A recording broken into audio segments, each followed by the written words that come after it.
people of Twitch and YouTube. How are we doing? It's Wild Game Wednesday, and I'm Montana Max. And as you can see, we are definitely not outdoors today. No, we are not. We are inside. Noodle, what up, Noodle? What's the doodle? Thank you for joining us, brother.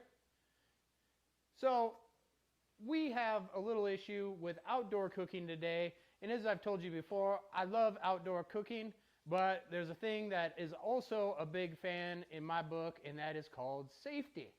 And we are actually experiencing pretty much gale force winds outside today with gusts upward of 60 miles an hour here in Minnesota. So we are inside because we would get blown away, Wizard of Oz style. You know, we ain't in Kansas anymore. We wouldn't be in Minnesota anymore because we get our asses done blown across the state today. So we are cooking inside. That doesn't change the theme of what we're doing. And as you know, if you've tuned into our past streams before, we have cooked outside for every single one of them because that's where our passion is. I love outdoor cooking. But I am a professional food sport competitor, and we do cooking in the kitchen. So from time to time, you'll join us here in the Great Lodge. Oh, thank you. Noodle loves our kitchen. Well, I love you, Noodle. And that's a lot of love already happening on today's stream. So that is outstanding. I love my kitchen too. Do a lot of cooking here. In fact, believe it or not, I don't do all my prep work outside every time. We do that on the streams, but typically I'll do my prep work in my beautiful kitchen, and then I will take it outside. You may be noticing Stream Elements, Twitch support is loving our chat today. We don't know what's going on with that, how we got in on this thread, but you know, whatever. So if you have Twitch support needs, feel free to tweet at Twitch support.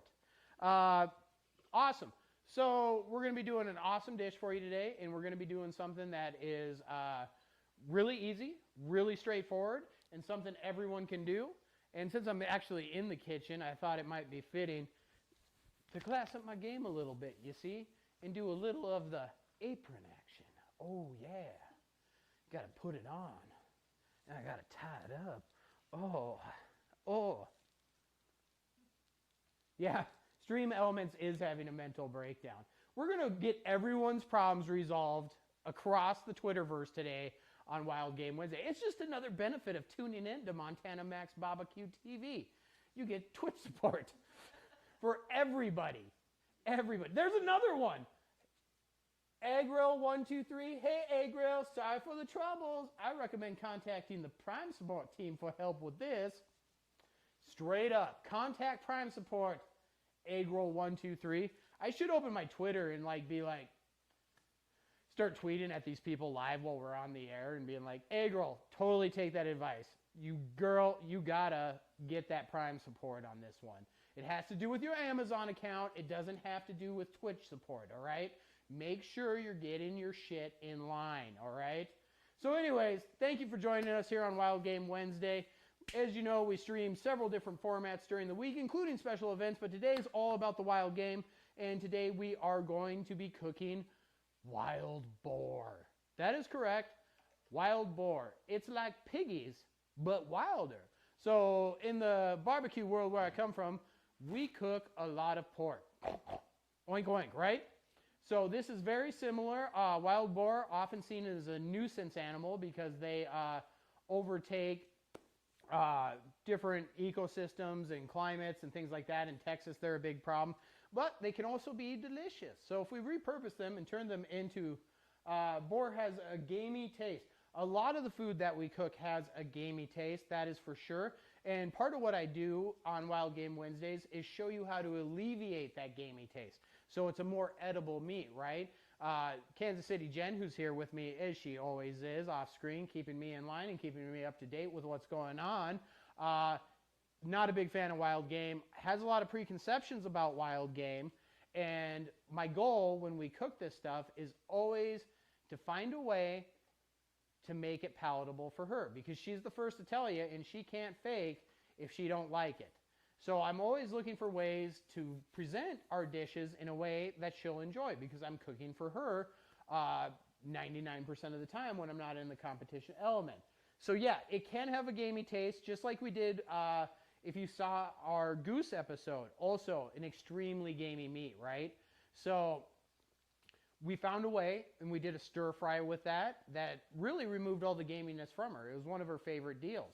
So as you go with the episode, you're going to actually see techniques. I mean, I could lay everything out for you right now, Noodle, but then my show would be, 30 seconds long. You wouldn't see anything.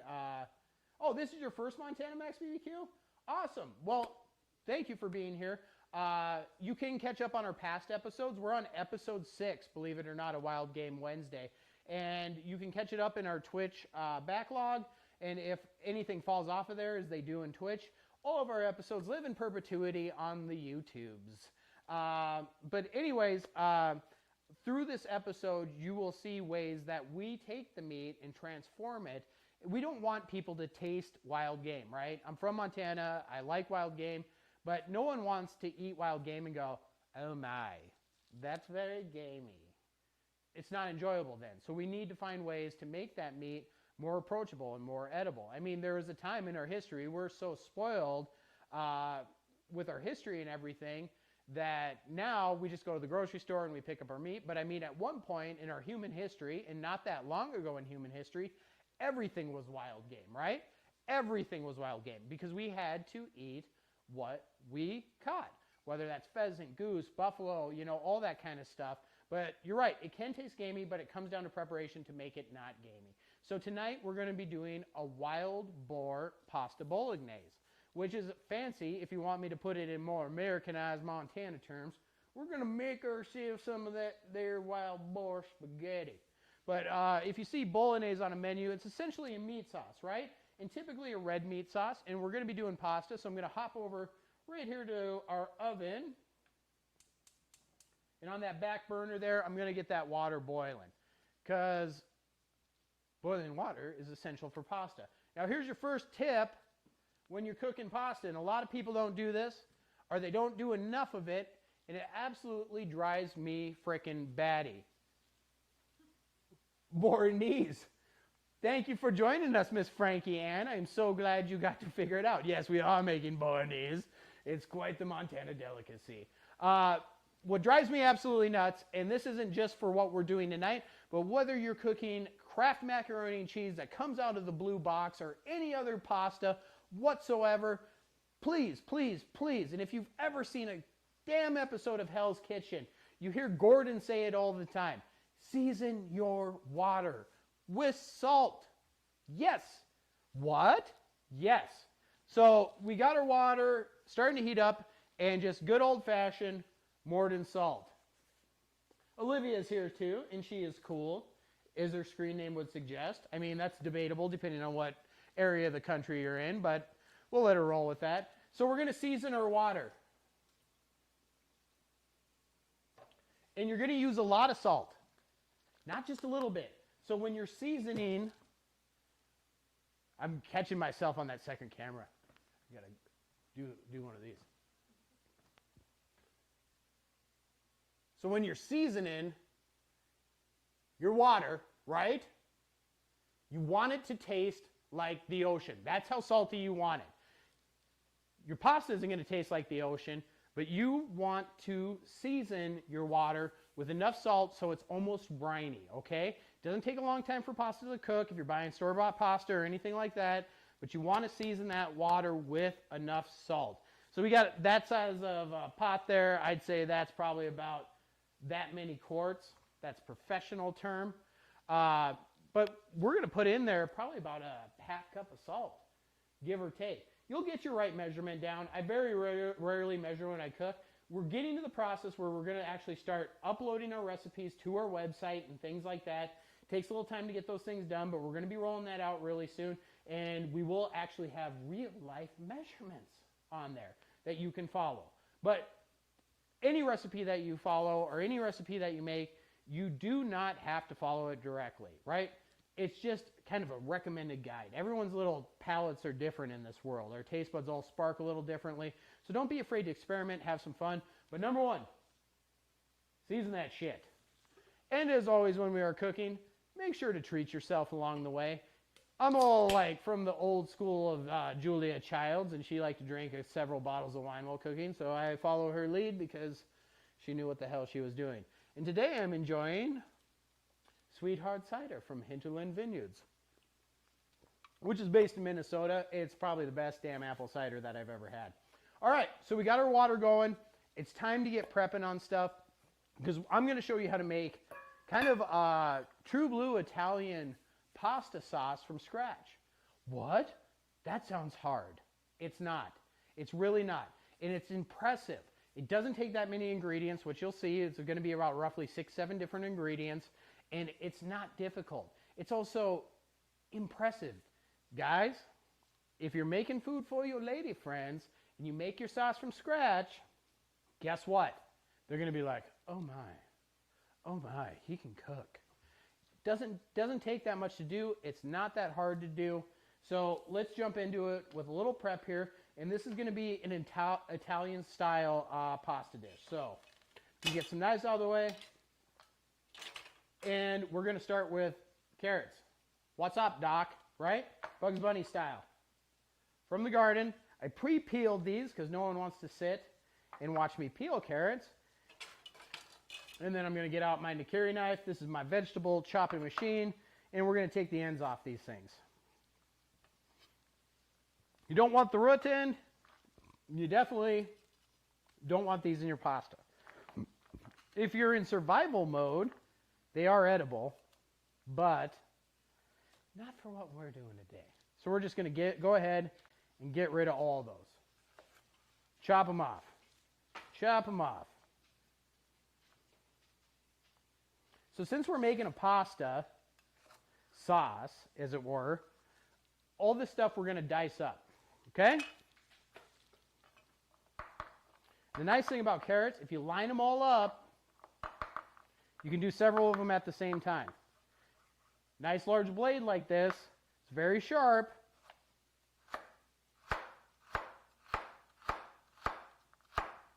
Make short work of your prep. Use the right tools for the job. You'll find your life goes a lot easier. You come at it with something like a paring knife, which is an essential kitchen tool, right? You're going to have a lot harder time cutting through all your carrots and getting crap done on a timely fashion. So we're going to use our vegetable chopper knife. That way we can go through all these carrots, not all of them. Safety first. Remember the whole lecture on safety that we started with. Dangerous winds, don't go outside and get blown away. Awesome. Thanks for joining us here on Twitch. I'm Montana Max, and you're joining us on Wild Game Wednesdays. Wild Game Wednesdays, where everyone has a good time. We have a few drinks, and we make rustic-inspired dishes from wild edibles. Tonight, you're joining us? Noodles, safety priority number 2. What's noodles, safety priority number 1? We're making Wild Boar Bolognese, and one of the great things about all of our streams, if you're just joining us, which you are, I love to answer questions too. If you just want to hang out, have a drink or whatever, and you're just kicking back and relax, that's totally cool. But if you have questions about cooking, not just what we're cooking tonight, but anybody, if you have questions about any sort of dish or any sort of meat, vegetable, or things like that, I can't disagree with you. Rule number 1, flavor, flavor, flavor. And since you've never been to one of our streams before, you'll notice that a big component of what we do, not only in my home cooking, but competition cooking, is we layer flavors. We layer it to what? A whole nother level. So much so, it's not even in frame. It's not even there anymore. It's off the screen. But if anybody has questions on anything you're cooking or cooking devices or tips, tricks, by all means, ask away. Huh? Oh, and please follow and subscribe and all that kind of stuff too. Jen's over there. Remember to say these things. And that's what she's great at, because I don't always remember that. But anyways, thanks for joining us. We're just prepping up some carrots. We're going to get our pasta sauce going here. And we're going to do more of a traditional Italian pasta sauce. We're just dicing up some carrots. Just dicing them up.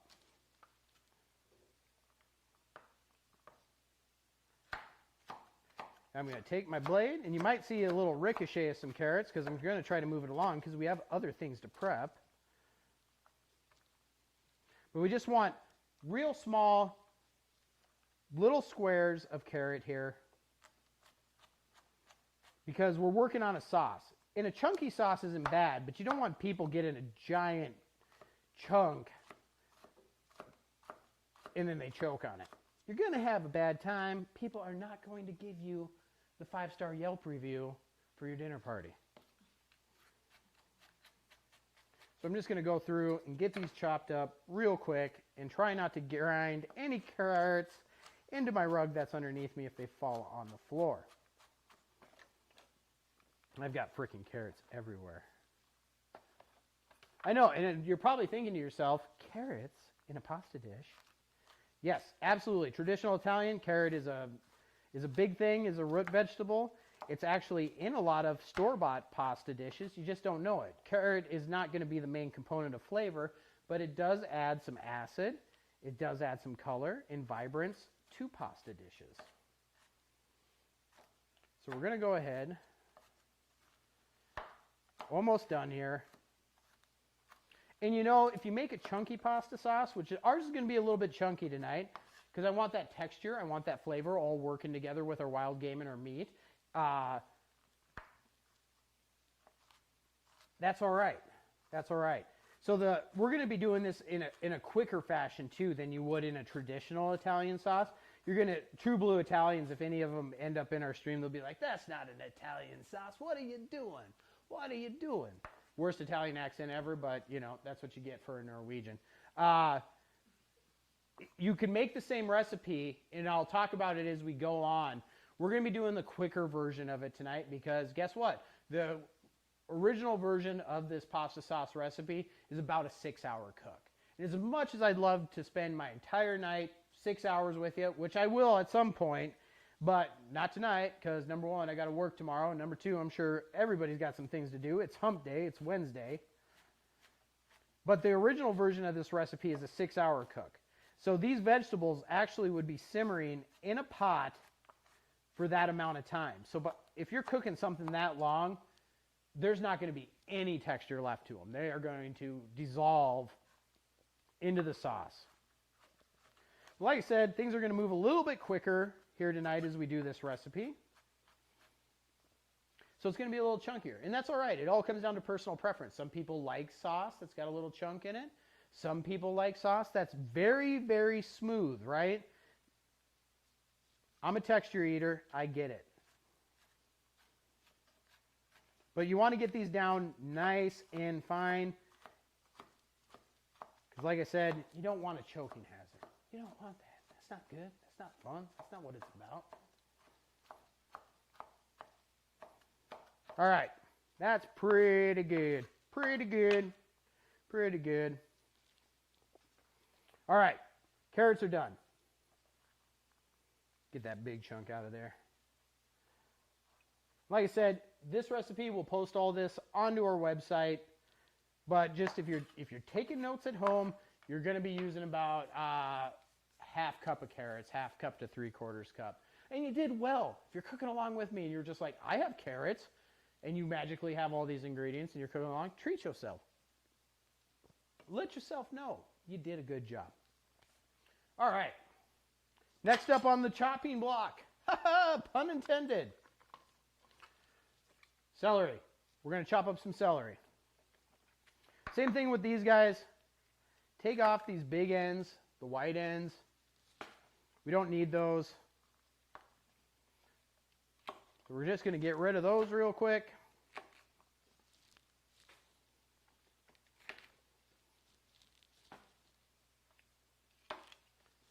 There we go. And then this end, get rid of this too. Unless you're making a Bloody Mary, then stick it in your Bloody Mary and treat yourself. But we don't want that end either. Flip them on over. Same thing with this. We're looking for about a half cup to 3/4 cup of diced celery.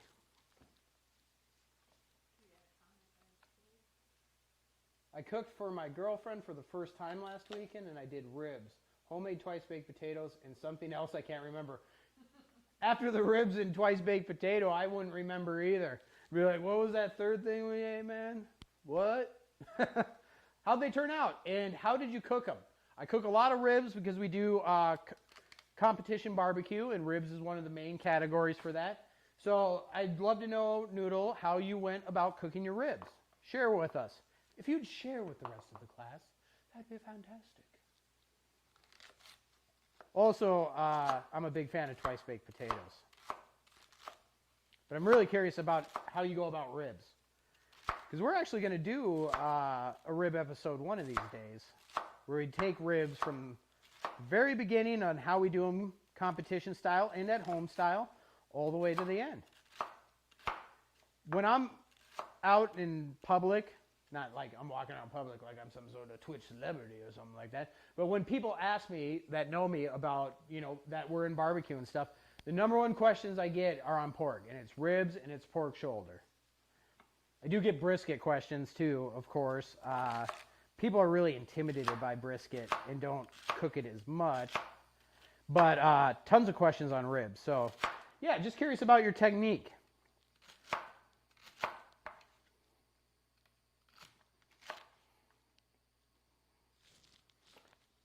All right, we're just about done getting the celery cut up. Sadly, could only do them at the oven at 150 for about 4 hours with brown sugar blended with other seasonings. That's all right, man. I was just really happy that you didn't go, I boiled them. Don't ever boil your ribs. Nice. Yep, let the rub set in for 24 hours. That's always good to pre-season your ribs and let that rub work. When we do competition ribs to build our flavor profile, we'll actually take our ribs and season them up just like you do ahead of time. And then before we cook them, we'll actually wipe them off completely and season them with a different rub, because that will build different layers of flavor. All right, so we got our celery done here. I'm going to give these guys just a little bit more. Like I said, this is going to be a rustic sauce. It's going to have a little chunk to it, which is all right. We'll actually get this started cooking while we start prepping some other additional items in our sauce. And I'm going to grab a cutting board because I'm running out of space there. So I can just move this over. Look at that. The magic of cooking in a kitchen. See, if we were outside, boil ribs. Who the hell actually does? People do that. People do that. They should be arrested, but people do that. One of the most frightening things that I heard from somebody is they were having a big party, and they're like, yeah, we're going to Sam's Club, and we're going to buy a case of ribs, and then we'll boil them. And I was like, what? But yeah, people do that to like get them tender. It's all about slow cooking. That is the least flavorful way. It's an atrocity to the meat, but people do that. I know. You'll hear somebody say that to you, and you'll be like, what? But it happens. But definitely don't. Definitely don't. All right. Jen's over there giggling. Oh. And at that point, your stomach fell out your butt. Or worse. If you can imagine worse, it can happen. All right, the last thing that we're going to chop up here is just an onion. We're going to dice this up real quick. I can't juggle. I can throw one in the air. That's as juggling as it gets for me. We're going to remove this outside peel on the onion. Get that outside skin off.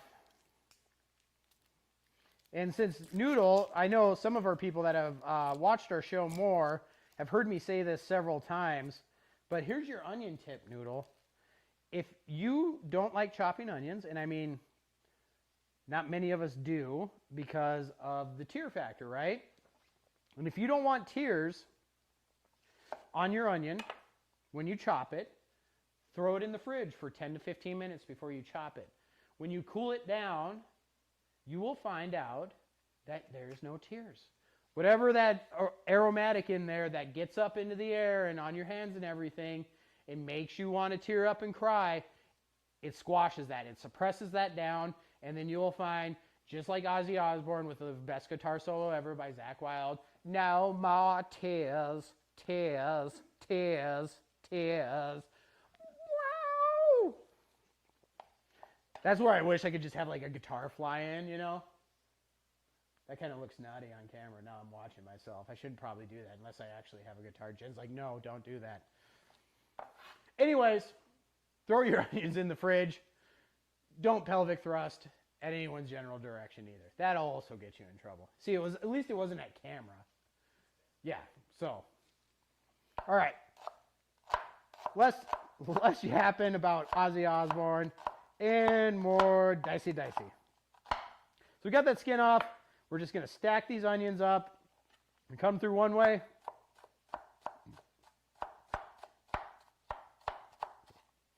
Keep your fingers out of the way. You don't want to lose a finger, especially if you're hosting a live stream. I'm a professional. What? Don't lose a finger. So did you learn just by years of cooking, or did you go to culinary school? Well, actually, it's pronounced culinary. And no, I did not. Not at all. I actually got into cooking late in life here. We've been cooking professionally now for just over 2 years in the professional competition circuit, and we do pro barbecue. I'll work while I talk. I know. I'm like, Noodle and I are becoming friends here, and I love that. But for a lot of my life, I was a professional musician, which means I was also a professional fast food and restaurant eater. But I didn't get into cooking until about, I'd say, started really falling in love with it about 3 or 4 years ago, probably about 4 years now. And I got a smoker, and just a cheap, like, propane smoker from, like, the hardware store that was on clearance. I was like, $50, I'll give this a try. And I just really fell in love with, and I got onion on my glasses, smoking meats. And I was like, oh, this is a lot of fun. Gives me an excuse to go outside, gives me an excuse to drink beer. Everyone loves what I'm making, you know, my family and stuff. And just like a lot of competition cooks, all of a sudden, you know, you're making this food, and people don't typically get barbecue at home unless they have someone who has a grill or a smoker. Otherwise, they're just getting out, and they're like, oh my gosh, this is so good. This is so good. You ever think about competing with this? And I was like, oh, maybe I should. Maybe I'm pretty tough. Yeah. And then I found a competition and jumped into it and got my butt kicked in ribs, or chicken wasn't bad. We cooked chicken and ribs for our first competition. But I was hooked after that. So now, not only do we do barbecue competitions, but Jen and I compete as a team, and we do Culinary Fight Club, which is like Chopped, but in front of a live audience, and then you have to sample out your food. We qualified #1 in the state for World Food Championships this year, and that's the largest food sport competition in the world. We do SCA, which is steak cook-offs, tons of online stuff, especially during this year and things like that. But so no, I've just fallen in love with it, and over the last 4 years, you know, I've kind of fallen in head first and have just found my new passion with it. And yeah, and it grew quickly. It just grew quickly, and you know, it gave me excuse. I practice all the time because I cook dinner all the time.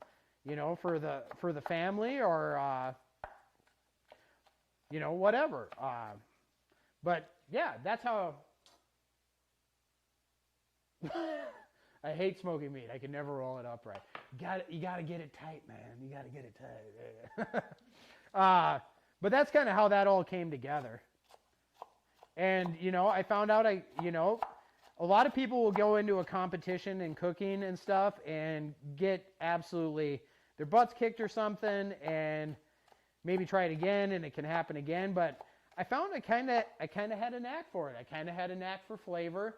I love science, and cooking is a lot of, you know, scientific kind of concepts with times and temperatures and volumes and stuff like that. And you know, I just kind of found I had a knack with it, and we're filling up our trophy shelf and keep doing things and keep moving forward, and I just love it. And then now it's evolved to this, and now I've met you, and here we are today on Wild Game Wednesday, making Wild Game Bolognese.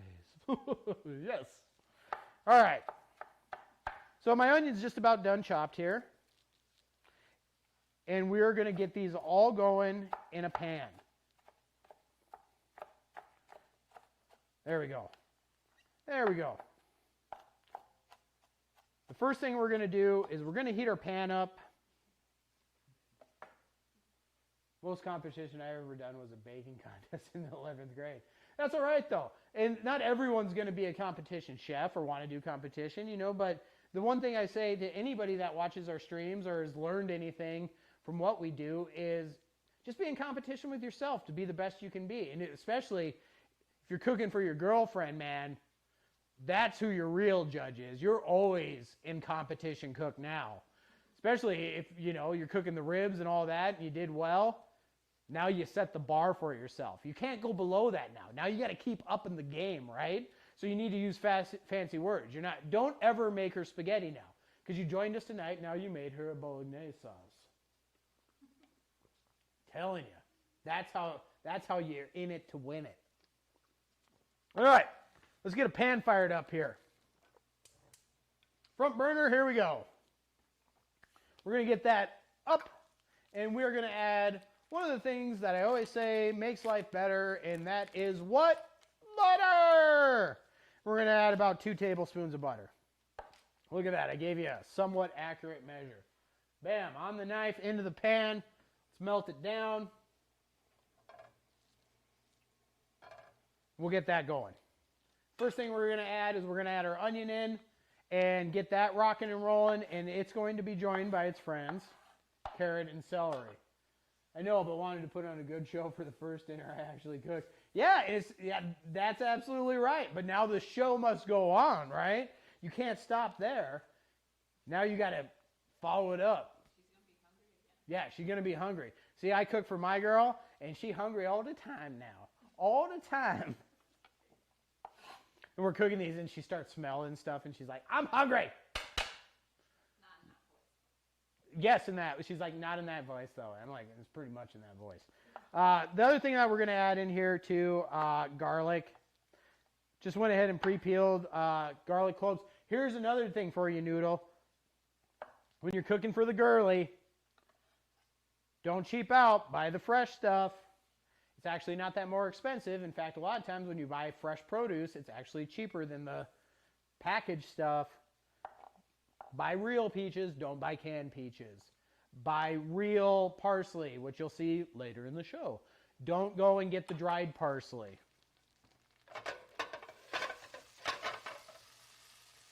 All right, butter. Going away. I got to be quick here and get this garlic going. We're going to throw that garlic in the pan with this onion here. So I'm going to get this diced up real quick.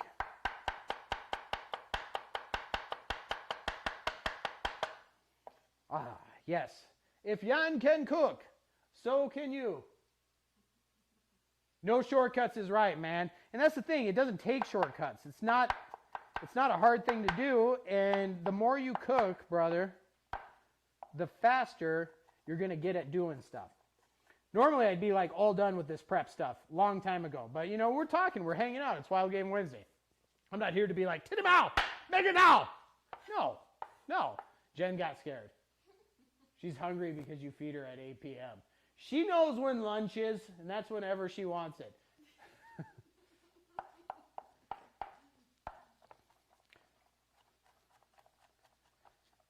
Dave's here on YouTube. Dad, you got to learn to twitch like Mom.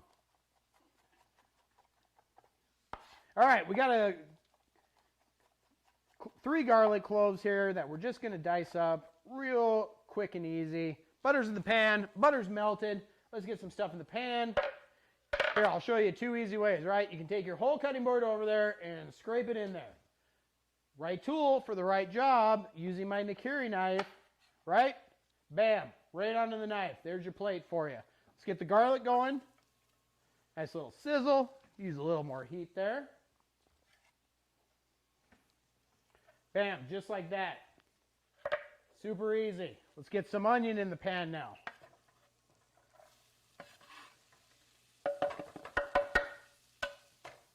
Onion in the pan. Awesome. Let's keep your cooking area clean here. Try to keep stuff organized because later that's going to... He says, I twitch just sitting here, Dave says. Well, Might have something to do with your age, or Dad, you might be having a mild stroke and Mom should maybe dial 911 and keep her finger over the 1 button in case something goes wrong. Hey, Taco Maniac, what's up, brother? Thanks for joining us again. Taco Maniac's here. We appreciate you being here, brother. Thank you so much. Welcome to Wild Game Wednesday, the wildest barbecue on Wednesdays that you can possibly find on Twitch or probably anywhere. Anyways, always good to see you. Yeah, we got our Wild Game Wednesday. I've got a new theme now rocking for each one of our shows. So we got, in the kitchen background. Yeah, so check it out. We're not cooking outside tonight because there's gale force winds in Minnesota, and it's like 55-mile-an-hour gusts. So the show would be quite hectic out there. And guess who's always here with us as usual is my good friend, Spoonie McSpoonerson. I really need to get some googly eyes or something for Spoonie. I'll get some silicone ones so they won't melt. But yeah, we're cooking in the kitchen tonight. I cook inside too. We do Pro Food Sport. We're not always outside cooking. That's just my favorite place to cook. And we got some onions and some garlic in the pan. I'm teaching you, my friend Taco Maniac, that we are going to make a Bolognese sauce, which is fancy for spaghetti red sauce. But I'm going to show you how to make it from scratch with just a few simple ingredients. That's easy to do, easy to impress. But yeah, what do you think of the digs, man? What do you think? I love my kitchen. I'm a big fan of it. Now, when you're cooking your stuff in your pan here, you want to cook on like a medium-high heat. Cook in a hot pan. Cook in a hot pan, right? But you want to make sure you're stirring this stuff. We're going to get our onions going, get that flavor working. We got 2 tablespoons of butter in there. Garlic and onion, but you want to work it. You don't want to burn this stuff. We don't want to burn it in the pan because then you're going to have a burnt flavor in your sauce. And then we're going to add celery.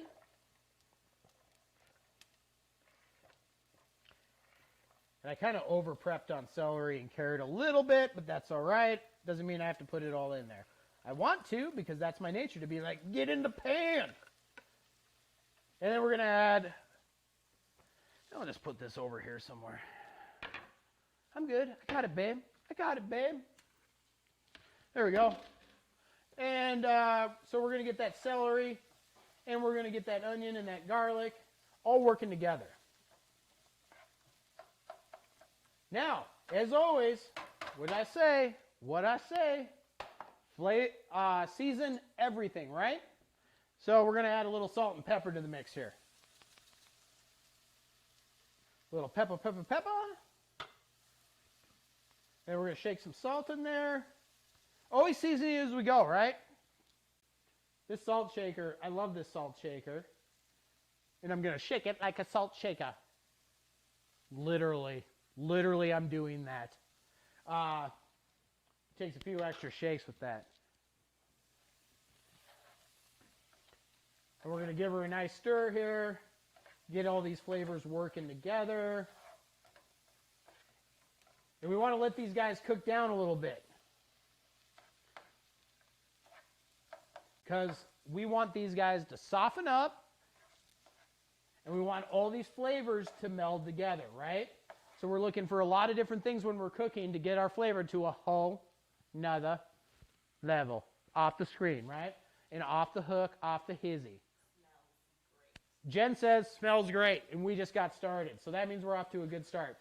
Does smell good. Does smell good. I like it. I like it. I like it. I like it a lot. All right. So we're going to keep an eye on that. Water's boiling. I'm going to turn the heat down just a little bit because I can't just sit there. I got to hang out with you guys. It's Wild Game Wednesday. Treat yourself.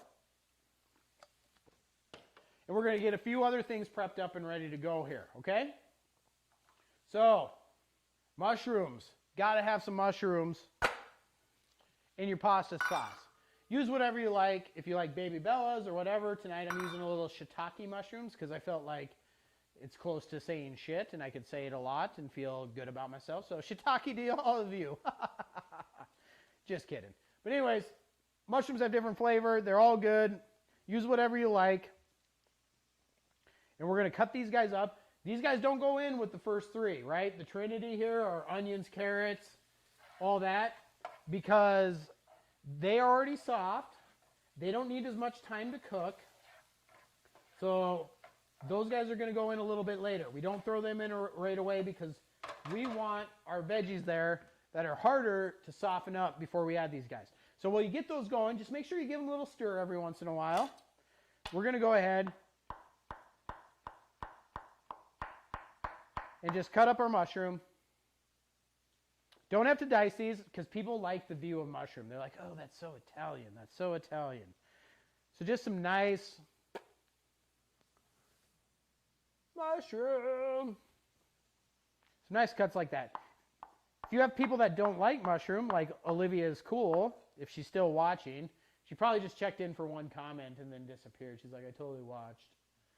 But she doesn't like mushrooms, or thinks she doesn't like mushrooms. So if you have people in your household that don't like mushrooms, dice them up real fine. You'll still get that awesome mushroom flavor, and they will never know that they were there.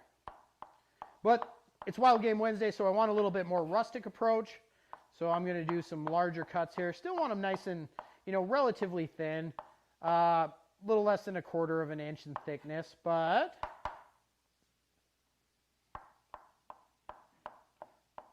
I'm not going to dice them up completely. Oh, she is here. She proved her existence. Mushrooms are gross, and I stand by that. Then why do you eat them all the time? Then why do you eat them all the time? And the correct answer isn't because I hide them in your food. Which I do, but that's not the correct answer. Not once has she ever tasted a dish where I've hid mushrooms and has noticed it. Not one time.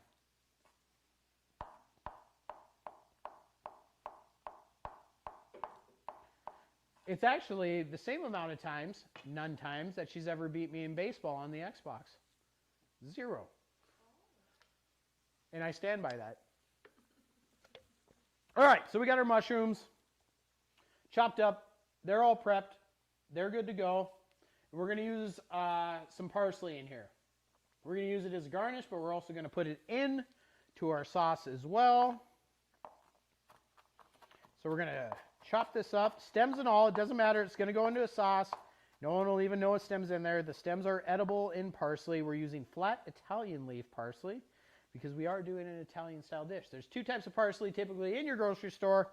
You'll find one with a real scrunchy parsley. That's what most people are accustomed to, but there's flat leaf parsley, and it's actually usually labeled as flat leaf Italian parsley. And we're just going to, with a rocking motion with our blade, chop it, real fine. So we got that going. Let's give a stir here. I've gotten better at Xbox Baseball. No, you haven't. No, you haven't. Starting to get some lovely aroma here. We got it right away when we started cooking that garlic and onion, but now the carrots are working into it. Everything's starting to meld together. Meld together. All right. Nothing's burning. We don't want burnt. We don't want burnt. Burnt is bad. You will carry that burnt taste over to your sauce. We don't want that. That is bad. Burning, bad. Flavor, good. We have Taco Maniac noticed that we have a new background. Regular watcher of our show. And I also have a new placement for my monitor. So I'm sorry if I look over here and I'm addressing you. I need to be looking right here into your beautiful faces out there in the Twitch land. All right. If I lose, I will eat an entire package of mushrooms by themselves. I get to pick the mushroom. That's a very dangerous bet. Yeah, especially with her lack of knowledge on mushrooms. Well, and your skill at gaming. In my skill at gaming. Yes, that is quite dangerous for her on a lot of different levels.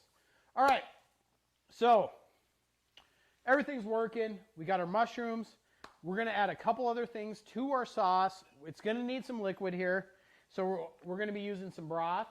If you're going to use a broth, use a bone broth. We've got some Swanson's chicken bone broth. You can use pork broth. Pork is harder to find It's not as common of a broth. You'll find chicken and beef and sometimes turkey broth everywhere, but you'll see when you go to the store, there'll be regular broth and then there'll be bone broth. Bone broth is actually created from the bones and will have higher nutrition levels and higher amounts of flavor. So you want to grab the bone broth. It will be $1 more, but trust me, it is worth it. So we're going to be adding broth and we are going to be adding wine. Oh! We are going Julia Childs tonight. We're going to be adding a red wine. We're using a blend. You can use Spoonie, get over here. Spoonie McSpoonerson. He's such a character. Oh, he's running away from me. You can use any kind of wine you want with your pasta. You could use a rosé. You can use a white wine. We're using a wild meat, right? Here's one of your tips. When you're cooking wild game, right, use a heartier wine. It's a heartier meat, so we're going to be using a red blend wine. You can use like a Pinot Noir, or you could use a Chianti, or any sort of red blend like that. I would recommend falling on the sweeter side of the spectrum versus the drier side of it,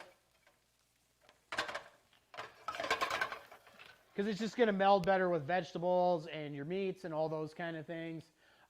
So I would highly recommend going with on the sweeter end of the spectrum with your wine. So we'll go ahead and pop this guy open with my wine key.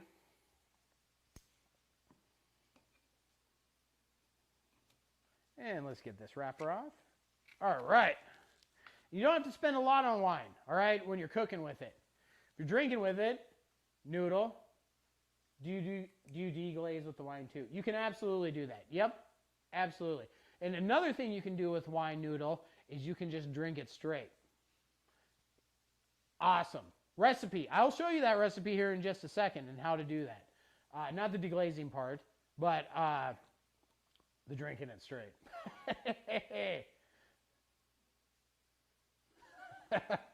All right. So we're going to use our wine key. That's another way. Noodle, you're cooking for the lady, and you're like, I cooked with the wine you're drinking this evening. It's like, do it. Do it, do it, do it.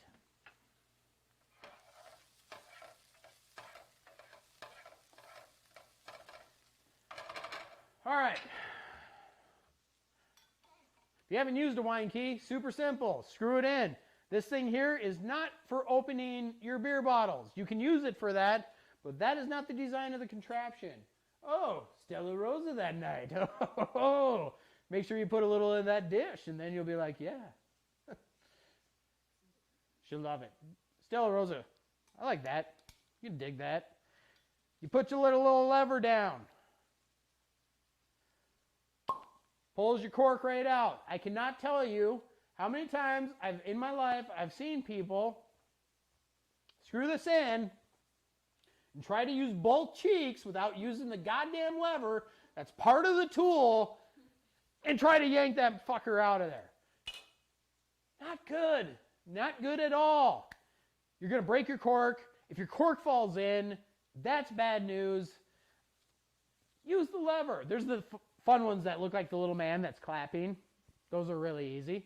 The arms just come up, and then you just pull them down and pull, boop. But if you have a wine key, which, trust me, with the ladies, if you can use a wine key correctly, and you're like, poop, hello, they will love that. Plus, they're cheap. There you go, babe. And then throw it to your fans in the audience.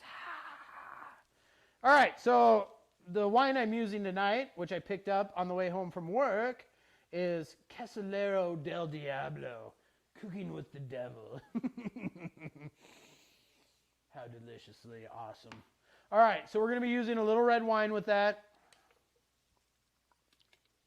Always taste your wine before you cook with it.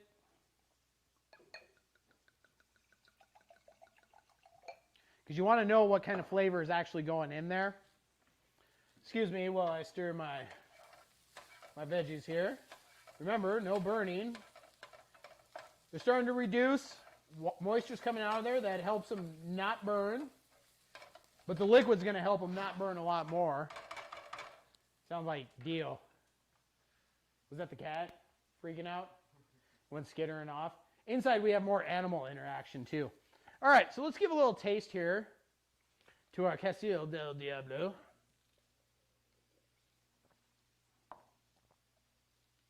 The reason I actually picked this up when I picked it up off the shelf, besides the low price point, it said, enjoy this wine with steak, with barbecue sauce, rosemary, lamb chops, and spicy ribs. And I was like, steak, wild game, red meat. Going to be a good pick. It is on the drier side, but it does have the sweet notes in it. So it'll work just fine. So we're going to use that. We're going to use our chicken stock. And then we're going to use good old-fashioned tomato paste. Known in other parts of the United States is tomato paste. So we're going to crack that open. And we are ready to add some liquid. Any substitute if you don't have wine. Why wouldn't you have wine, mother? Now that's just embarrassing. Yeah, you can use other things too. You could use a little like red wine vinegar. Yeah, any sort of liquid. I mean, you can omit wine altogether. You don't have to have wine. It's kind of a flair deal. People aren't going to taste it and be like, oh my, he definitely used wine. It's an adding of liquid, just a slight different flavor note on there. If you don't have wine, don't worry about it. You don't even have to use it. But get a bottle of wine. Jen, take a note for me, please. Sign Frankie up for a monthly wine club. Hello! All right, so let's get some liquid into this pan. I don't think you have it in Montana, but Arrowhead wine is absolutely loved to cook with. It's dry, but also sweet. I'll have to look that up, because even though I'm Montana Max, we actually live in Minnesota, so we have like Total Wine and stuff around us. So I'm always looking for good suggestions. Make a note of that. Somebody in my extensive entourage and staff that I have here. There's literally 2 people here, but but I'm from Montana. That's why I am Montana Max. I've spent more of my life in Montana than I have any other state. I was born in Havre, Montana, and Oh, is he from Kansas City? Arrowhead. I think it's only manufactured in. Oh, yeah, that would make sense. He said right there, I think it's only manufactured in Missouri. He's a Chiefs fan. Are you a Chiefs fan? Let's verify. Jen's getting excited. Jen's from Missouri. All right. Well, Jen's getting excited. I'm going to add some tomato paste. This is roughly, what is it, a 12-ounce can. So we're going to add all that. I thought I had a 16-ounce can, but it's 12 ounces. So we're going to add all 12 ounces. Now, that tomato paste there, you see, is very thick. Very thick. That's why we're going to need some liquid. So let's get our broth in there. What's up? Jen?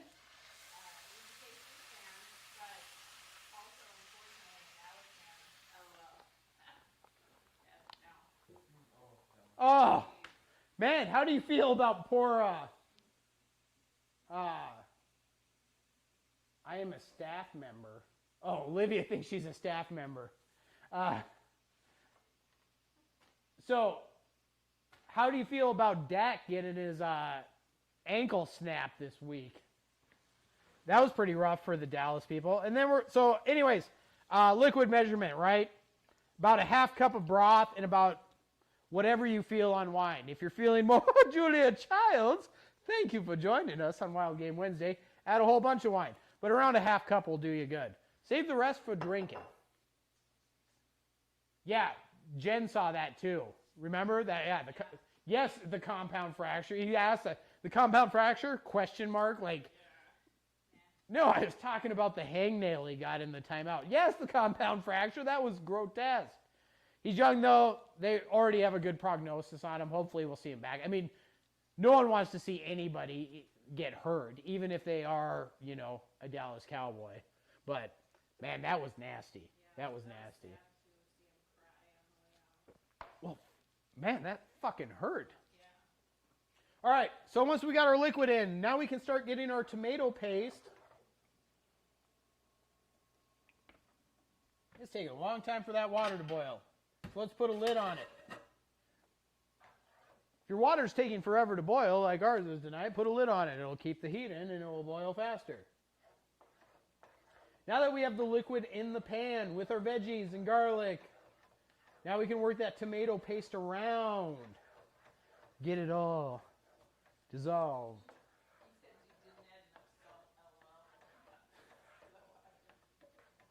I added plenty of salt, trust me on that. All right. And I spilled on the stove. Thankfully, I have some paper towels right here. So I won't get yelled at later rather, by Kansas City Jen. All right. It's because it's on this back burner. It's kind of off center. All right. Sauce is working. Here we go. I'm going to flip her on over here. See it steaming, bubbling away. That's what we want. So this is the deal. Hello. It's nice to see you. That's the deal. So I can crack myself up. Stop being judgy over there. Well, in water, it doesn't matter. Good point. Safer with less. You can always add more salt, but in water, the good news is, yeah, that's called somebody's been watching the streams. You can always add, but you can't take it away. But the nice thing when you're boiling pasta, that's where you'll get away with actually being a little heavy-handed and it won't affect your noodles too much. But yeah, less is always more until more is too much. Right? That makes sense? Did that come out right? All right. All right. So now we got our sauce boiling. We're going to add in our parsley. And we're going to add our mushrooms in as well.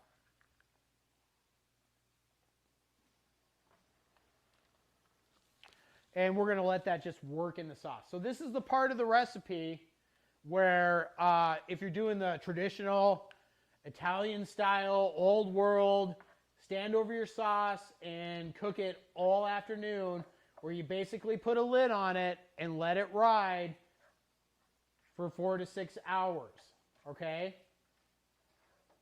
Very low temperature though. We're cooking hot here. So we're, you'd ride it at like a low, medium heat, put a lid on it, and basically let those flavors stew and meld together for most of the day.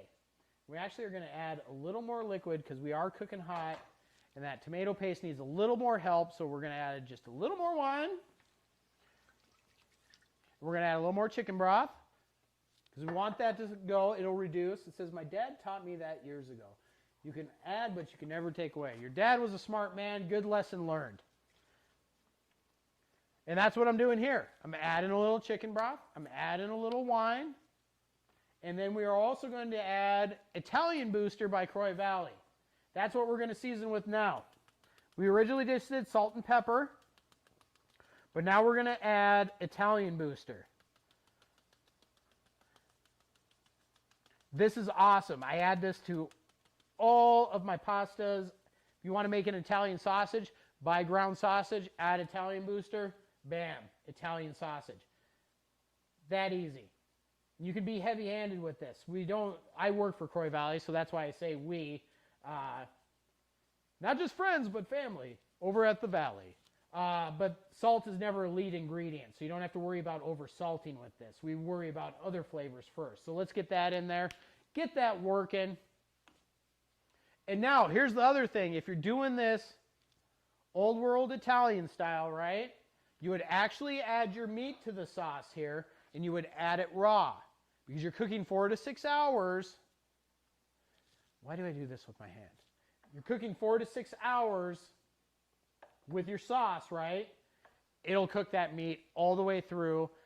We're going to be using ground wild boar tonight. And we're going to cook that in a pan and add it to the sauce. But if you were cooking chunks of meat, chunks of beef, whatever, pork, wild boar, and you put that in there, you're essentially braising them. You're breaking them down over a long amount of time with liquid. And you can put them in there uncooked. And when you pull them out, they will be a super duper tender. I'm going to grab a lid out here because I don't want to lose moisture now. That lid is far too big. That lid is far too small.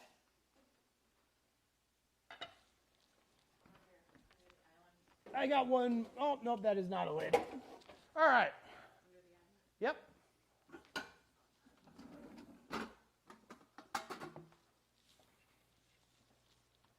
Too small. I don't think we have the right size lid for this pan anymore. So many lids. That's even smaller, babe. Just use a bigger one. It's all right. We'll move this one over because that water is going to be... There, that's the lid. I was using on the wrong pan.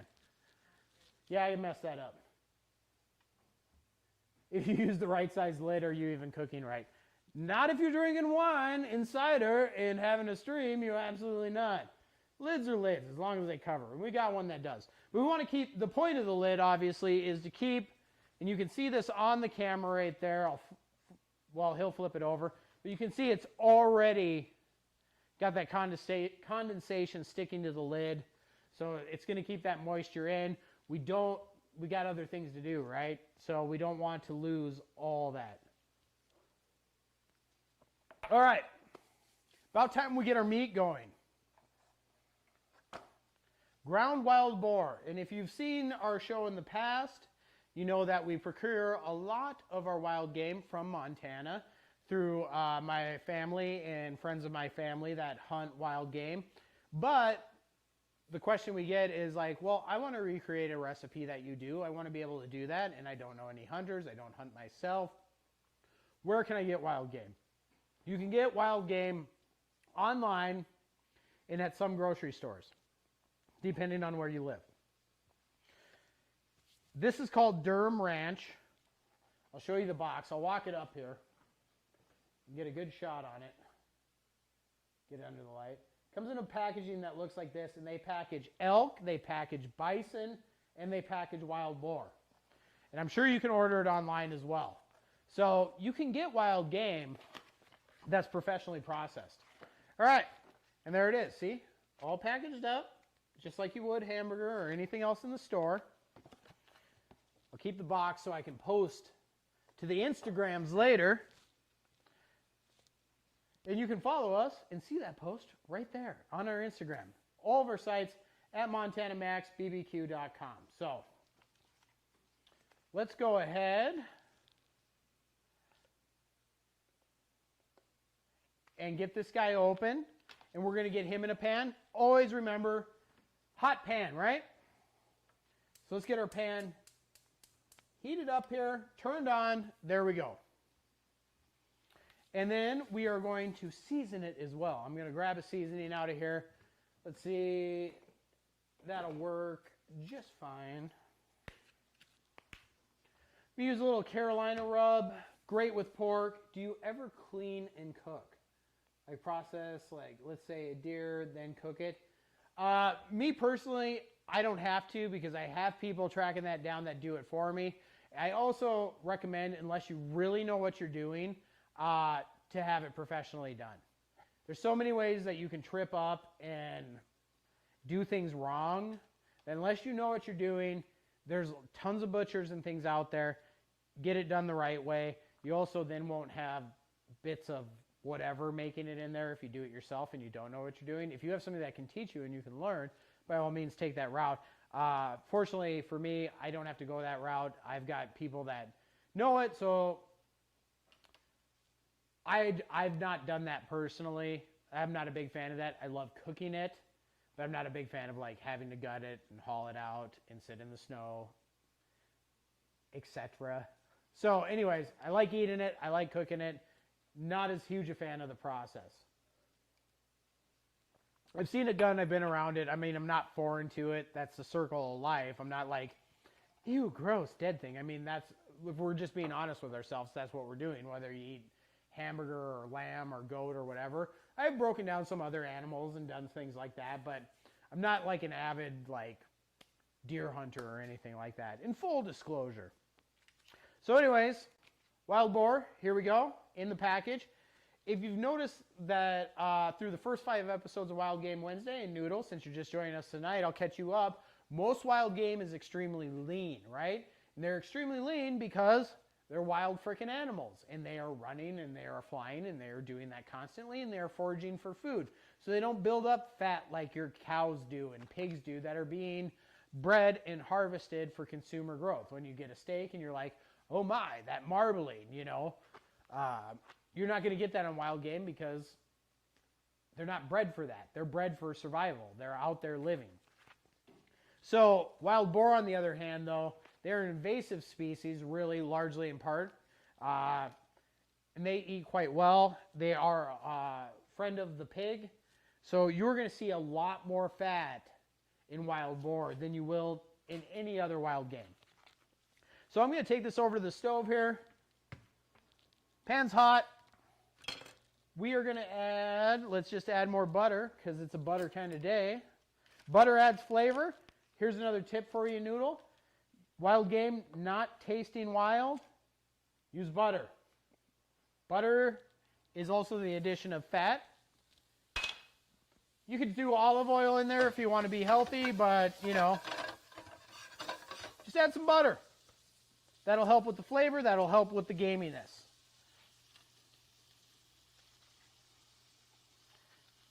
I'm just going to cut this guy open, the package. Bam! Beautiful wild boar. Let's season that pig up. Go ahead and set that right there. There we go.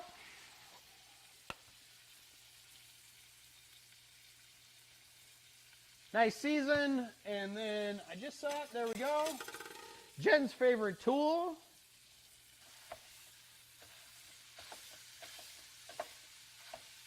Ground meat mover. Chopper. What? The chopper. It's the chopper. Get in the chopper. Do it. It's right here. Get in the chopper. Get in there now. Yeah. Yeah, you chopper the meat up. All right. Now we got it all chopped up. Let's give it some more seasoning. Season the shit out of wild game. We did a goose episode. Not only did we season it and marinate it, which you could do with this, wild boar is not going to be as gamey, especially if it's professionally processed. But be a little heavy-handed with the seasoning.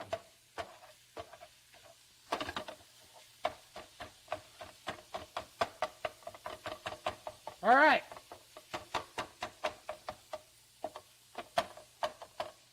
If you like meatballs, you could do a meatball real easily with this as well. And we've done meatballs several times on air. That's right, Noodle. Oink, oink, indeed. Show that pig who's boss. We've done meatballs several times on air. We will be posting our meatball recipe. You could make a wild boar meatball just as easily. But this is going to be a Bolognese sauce, not a meatball sauce. We're not making spaghetti and meatballs. I say spaghetti because that's an old King of the Hill reference. No one here in the house got that. Yeah, just...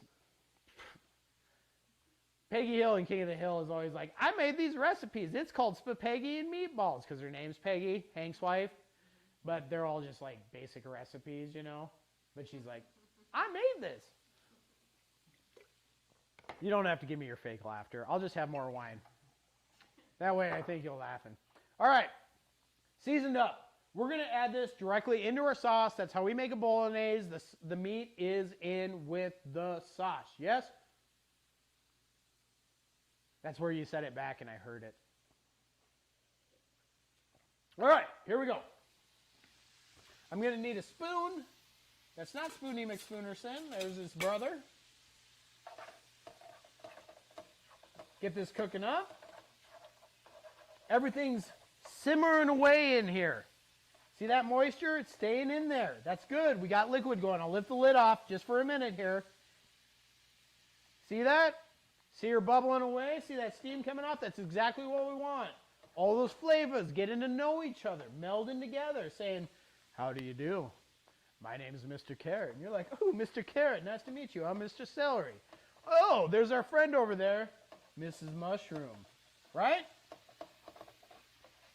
So since we're doing this sauce on the quicker fashion, we are cooking our meat because it won't be enough time to put it in there raw. You're doing the old world Italian style, you could put that ground meat in there, break it up, of course, right? And then add it in there raw over 6 hours. It's going to cook through. You're going to be just fine. But we're not doing that. We're doing a quicker one. We got a family to feed. Jen's going to be hungry.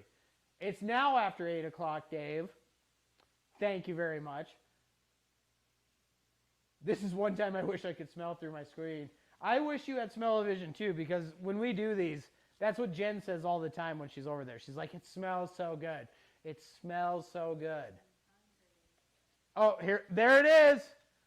I'm hungry. But it is. It's smelling really good. Our seasonings are working. We're just going to brown this up, and then we're going to add it to our sauce.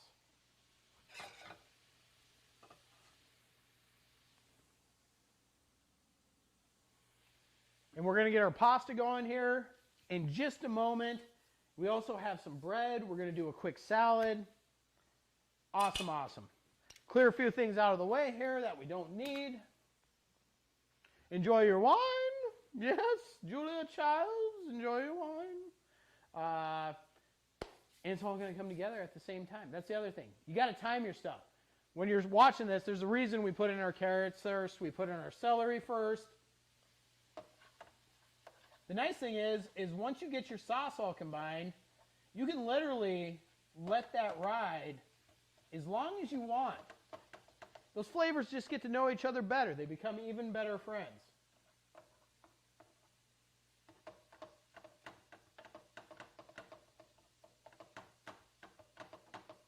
More fat than your typical wild game, but it's going to be hard to see from the camera angle regardless.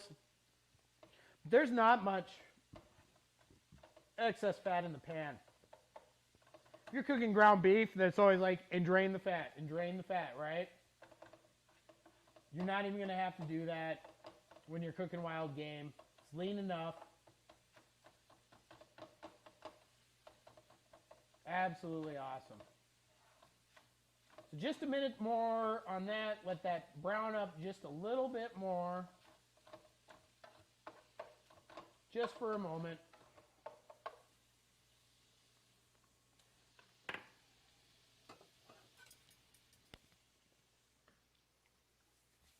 There we go. All right. About ready to turn that over. Oh, you're not having fun anymore. You're starving. Did you eat lunch? No, it just makes me hungry smelling it. Oh, it just makes you hungry smelling it. Don't forget the salad and the bread. Don't worry, that's all coming. Thank you once again for joining us on Wild Game Wednesday. We are making Wild Boar Bolognese, which we're going to be using a linguine noodle for. Make sure you follow us on Instagram, Facebook, Twitter, all that kind of good stuff at Montana Max BBQ, because we have different content in different places. And let's get going on a salad here in just a moment. Yep, we're good here. We're good. Flip her over. Awesome. Thank you.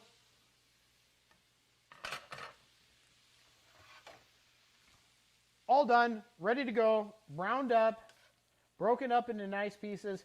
We're going to take that and put it right into our pasta sauce. No draining needed because it's so lean. There's no fat. Very little. And if a little bit of fat gets in there, that's not a big deal.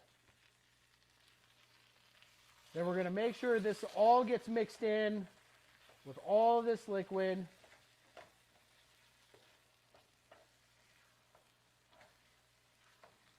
Cover it all up. We got plenty of liquid there. All these beautiful vegetables. We're going to get the lid back on that guy once we get everything mixed together well. Awesome. Awesome, awesome, awesome.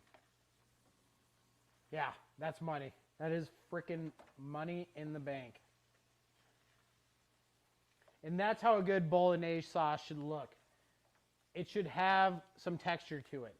It shouldn't be all runny and watery and just tomatoey-ish stuff going everywhere.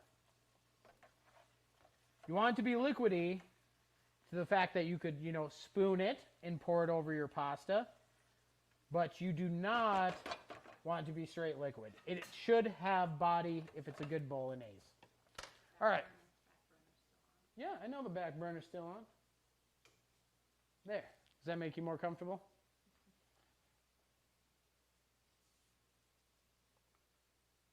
Oh, awesome. Yeah. Thank you. That's right. Yeah. Through our Facebook page. That's how Noodle got here. I'm glad you came all the way through. That is awesome. All right. So we got our pasta sauce pretty much done. We're just getting all the flavors finally getting together, knowing each other. And we are going to add our pasta to the water. The water's not quite boiling, but that's all right. It's definitely hot. It'll be hot enough to cook this pasta through, especially when we're talking. If it's not boiling, it's just going to take a little bit longer. But that's all right, because we have other things that we're doing. Babe, did you add cold water to that pot? I think she added cold water. Olivia says she can smell it from her room. At Montana Max National Lodge here, it's a 17-story building, and she's in the basement because that's where we keep Olivia and feed her fish heads. So that's pretty good that she can smell it from that far away. Does it smell like good question. Does it smell like regular pork? That's what my mom asked. Tame pork, which would be, not feral hogs, not wild. Does it have that smell? Can you tell the difference? Let's get some other people's opinions in here. It does not smell like wild game at all. And it smells absolutely delicious. 2 votes that say no, it does not smell like anything different really than pork in general, right? But that's through seasoning. A little bit like bacon. Parker says a little bit like bacon. All right. So man cannot survive on pork alone, whether it's wild, feral, or tame. So we're going to prep up a salad real quick. Here we go. In a beautiful bowl. Fresh salad. But you cannot eat giant leaves of salad. You can. You'll look stupid. What's up?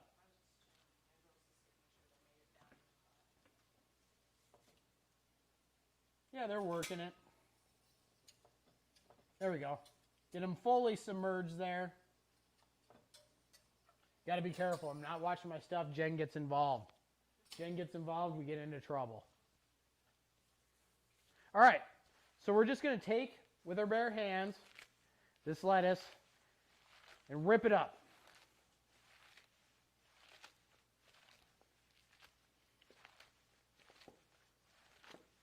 Super easy, right? Super easy. Making salads should be easy. Should not be a big deal. Now look. Little bite-sized pieces versus big cloves of it, right? All right.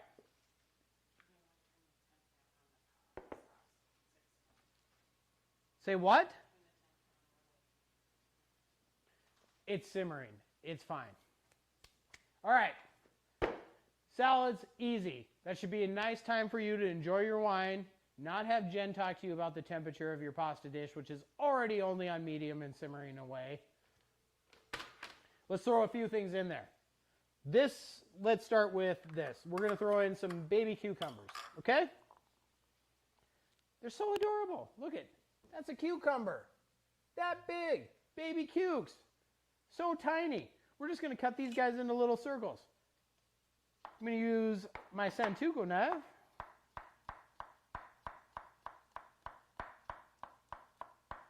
And go right down. We don't want the end on it. Like most vegetables, pull the little end off. Here we go. How easy is that? Let's throw it in there. Throw it in there as we go. Get that end off there. Get that end off there.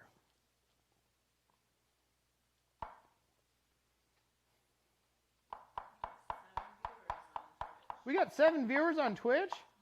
We're having a freaking Twitch party. Thank you everyone for joining us. Whoa! Whoa! What the heck, man? Sponsors up top? You don't belong up there. Covering my beautiful hat. All right. Cut the ends off our cucumbers here. We're adding just some cucumbers. Baby cukes. On our last episode, we talked about baby cucumbers. They have a lot more flavor than the full cucumbers because they have more body to them. The larger a cucumber gets, the more water it's taken in, the less flavor it's going to have. Get the little cukes when you're making salads. Lots more flavor. Plus, they're fun. Here we go. Let's chop it up. Easy peasy. Add those guys in. Let's get rid of our nubs. Oh, I had one try to make a escape on me over here. Careful. They will roll away. The other thing we need to get added to this stream is music. Like when I'm prepping, I need like a prep list of like jams. You know what I'm saying? So I can like Eye of the Tiger at it. You know what I'm saying? Yeah. Rising up, chopping the beats. These aren't beats, but that's what rhymes, you know, with street. Brought my knife, made my salad. Got a garnish cause he's fresh on his feet. Howdy, partner. Hey! Windstone Wolf 32. Howdy, partner, indeed. Thanks for joining us. Thanks for the follow there. They obviously loved my sweet 80s rendition of... He is a wolf man like me. What's the song I was just singing? He kicked your butt on that. I knew that. I'm cool. I know songs. Eye of the Tiger. Jen thinks I can sing anything. Jen is my partner, so she, of course, thinks I can do anything and sing anything and do anything. That is not a fact. Oh, my God. Stop it. You're going to make our audience barf. All right. Mini cukes done. We're going to add some tomatoes now. These guys we're just going to quarter. Quarter them up. Sharp knife. Cutting tomatoes. Super important. Don't squish them. Just slice them. Poor tomatoes. They get squished all the time. Don't want to squish tomatoes. They lose all their flavor if you squish them.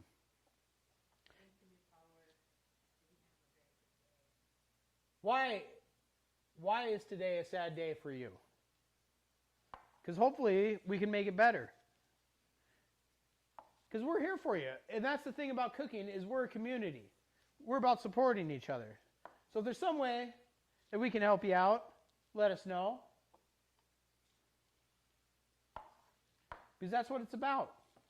Helping one another, feeding one another, whether that's through your stomach or through right here, through your heart. Why is today a sad day for you? And if you don't want to share, that's cool too. I get that. Like, I'm not pressuring you to be like, tell me, because that's not cool. You know what I'm saying? But if you want to share, or if you want to share after the show, you can always send an email or a message or something like that too, because that's one thing. As a cook, I listen. But regardless of it being a bad day or not, I hope it gets better when you're spending time with us. Because you're essentially part of our family now. Because that's what cooking does, right? You joined the family. All right, so we got a little tomato in there. Tomato is good. We've got cucumbers. And then we're going to add some of the best looking green onions that I've seen in a long time. These things are monsters. Oh, God damn it. Man, that fucking sucks. My heart is with you. As Trooper goes over the Rainbow Bridge. That fucking sucks, man. That sucks hardcore. Yeah. I've worked with animals. Before I, got into cooking and stuff, I worked in the pet food industry for many years. And pet nutrition, to be specific. I love animals. We have 2 dogs and a cat, and we've got an older girl who's right around that same age, who's about 16 years old. Man, yeah. And you'll see down there, Paz is one of the people we work with because of how much we love pets. Man, my heart goes out to you. That is one of the hardest things, and is always the hardest thing, no matter how many pets you have in your life or whatever. But, I mean,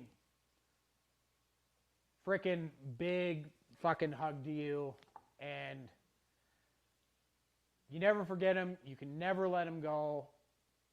But the good news is they're always a part of you, and obviously for you to be comfortable enough to say that means how great of a relationship you had with Trooper, and that means that dog had a wonderful life. And that's what's something that you got to remember, is all those good moments and all the proud times and all the fun times and all the loving times, because 16 is a big milestone for a pup, especially beagles. So, I mean, carry that with you. You're obviously a really great dog owner, and Trooper was lucky to have you. So, much props to you. I'm glad you could be here. I'm not going to dwell on it. I'm going to keep going with the recipe here, but know my heart's with you. My whole family is with you. And, yeah, my mom, that's my mom right there. She knows we've had pets through the year, but thank you for being with us. Let me hopefully be able to take your mind off of it as I prep some onions. I mean, I'm not trying to make light of it, obviously. You know how I feel. Animals are a huge deal for us as well. But thank you for being here, and know that we love you for your love of your animal, especially. That's awesome. All right. Let's get back on track with a little green onion into our salad.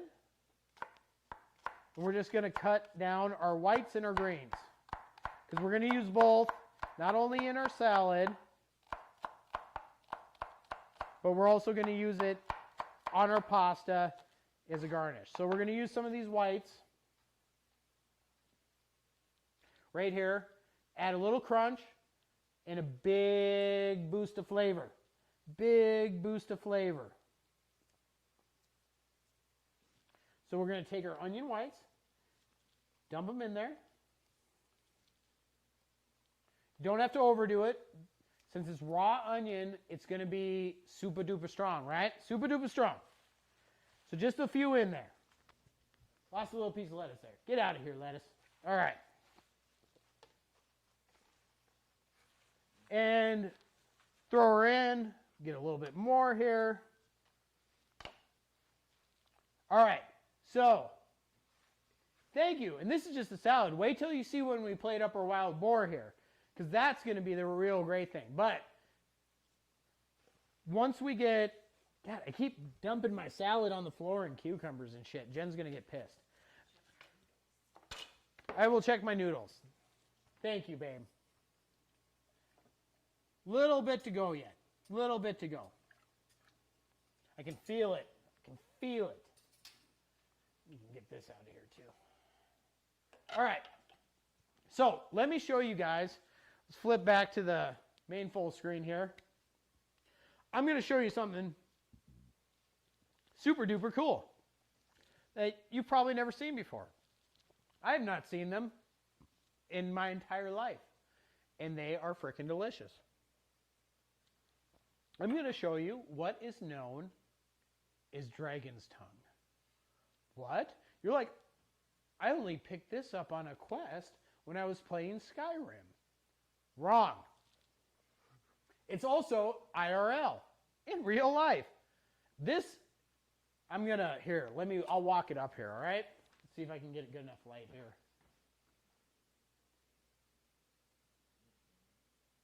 Oh, that'll probably be better. Yeah, look at that. There we go. This is dragon tongue. It looks like a snap pea, but it is classified as a bean. And you can eat this raw, or you can cook it in things like stir fry and stuff like that. But just how beautiful it is, and it kind of tastes like a snap pea, even though it's a bean. Just how beautiful it is a perfect addition to a salad, especially when you're serving wild game, because that purple is magnificent. Now, I should tell you, when you cook it, you will lose. See, there's proof. It does taste like a snap pea, a little bit sweeter. There's your proof you can eat it raw. Just kidding. It's totally fine. But I'm going to dump a bunch of these right into our salad. When you cook it, though, it will lose that purple color.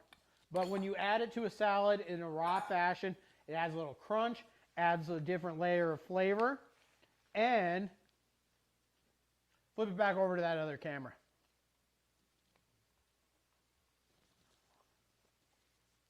Look at that. With that green and then that purple. How cool is that? And it's a great talking point. And all my tomatoes are falling to the bottom, so I'm going to try to lift them back up. There we go. Awesome. So, one last thing. Well, let's throw a few more tomatoes in there real quick. I'm just going to half them real quick. You can throw them in whole, too. I don't like the whole tomatoes. I had a bad experience with a whole tomato in a salad I got at a restaurant. Really acidy when you take a whole bite and they burst. Bad times. Bad times. Not good. You don't want that. All right. That's what I'm going to do, babe. Babe, that's what I was going to do. All right. So, 2 things left to do this salad. Hang on real quick. I got to finish up real quick with my onion. We're going to take the greens because I'm going to use those as a garnish. So I'm going to, real quick, I'm going to check them. You're fine. You want to check the noodles? Is it killing you? No. It is. I can tell. That's why you're, go check the noodles. Go check the noodles. You are the noodle checker. So when you cook your noodles, you're searching for al dente. They should have some body to them. They should be firm. And if they get too mushy, some people have a problem with that. Don't they, Jen? So, al dente. Cooked, but still body. Still a little bit of firm. It shouldn't like stick in your teeth and shit, but you want it to be a little bit firm so it has some texture. There she goes. She's going over to the sink. Check it out. What do you think? Perfect. I freaking nailed it. Because she called it. Well, I got talking about stuff. All right. I'm going to pull my noodles off and put them in the pan. Drain them. Huh? Yeah, I'm going to drain them. All right. And that just goes to prove to you, even though we didn't have a rolling boil of water, correct? Everyone saw that the water wasn't boiling. You can still cook noodles. It just has to be hot enough. Just be a little faster if it's a boil. All right. We can turn that burner off. Back rear. Goodbye. Pan's hot enough.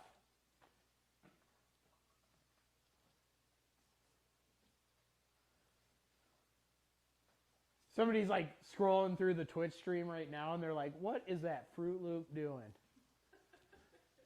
I'm playing Fortnite. What's that even mean? I know what Fortnite means, by the way. Talking about me going, what's that even mean? All right. Got my strainer over here. Hi. I didn't leave you. I'm just at the sink. And we got our noodles strained. We're going to take our noodles and we're going to go right back into the pot with them, okay? Linguine, that's what we're doing tonight. Use whatever pasta you like. Don't use spaghetti. If Noodle's still here, I haven't heard from Noodle in a while, speaking of noodles, but if you're cooking for the girl, you're making pasta, don't buy spaghetti. Spaghetti is the Americanized version of life. Buy a better noodle. They all freaking taste the same pretty much, but buy a linguine, buy a farfalle, buy something else, bow tie, whatever. Jen likes angel hair. Don't just get spaghetti. Do yourself better. And then we're going to add in olive oil, just so those noodles don't stick together because they are hot. Yeah, just a dash of olive oil in there. Mix it around. The noodles will dry out as they sit there. That olive oil will coat them, and then they will not stick together. All right, awesome. Sauce them, and so are you. All right, so our salad is pretty much done. We have one more component. Oh, thanks for joining us. So, interesting. I'm a chef. This caught my eye. 3 years. Are you using wine or bourbon? We are using a red wine blend in our pasta sauce tonight.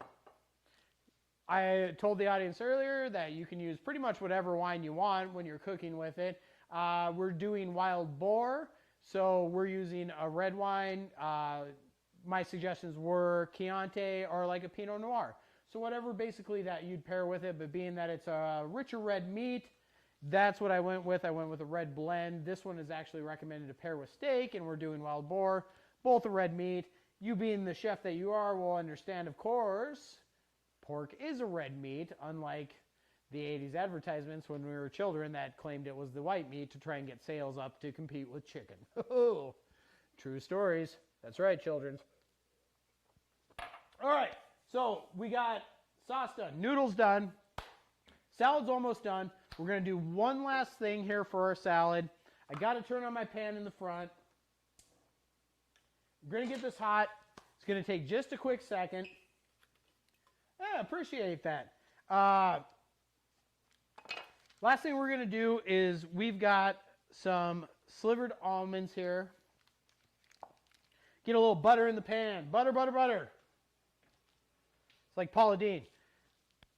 Yeah, and we, just so you know, and thank you for joining us, I appreciate it, but most of our cooking I do actually on the grill.